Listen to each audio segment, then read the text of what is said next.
Me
mennään duuniin, messin lähtee pesari ja pora. Kulkuneuvona metro taikka vaikka kymppispora.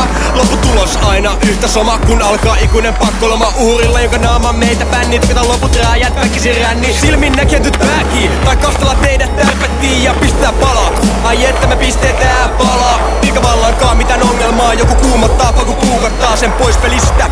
Irrottaa ruuvit medihelistä, joka yrittää pelastaa turhaa. Poliisi, joka syyllistynyt oikeusmurhaa, häiritse meidän elinkeinoa. Lahtajien edes ei kannata todellakaan seisoa kenenkään riippumat iästä, sukupuolesta ja ansioista. Tila aina löytyy kyttien murhakansioista. Hevosen pää on lähetetty ja viimeiset todisteet hävitetty. Kenellekään armoa annettu, ruumiit pois, kadulta kannettu, välineet aivan vedessä. Leppossa kotimatka meillä edessä, on taas koeteltu kuntoa. Meillä ei oo omaa tuntoa, peruskeikka, mutka joka ilta ei tarvitse seisoo tyhjän panttina. Tää on työ, joka tuntuu huvilta, mut nää hommat vaatii kampioiden hajotkaa. Pitäkää pää ylhäällä, taikka kadotkaa. G-Vek ja Fosteri, ajateltiin vaan teitä varoittaa. Me ollaan gore-räpin sanasaattajat, pääkaupungin pahimmat lahtaajat. Kaikki vihollisi kunnes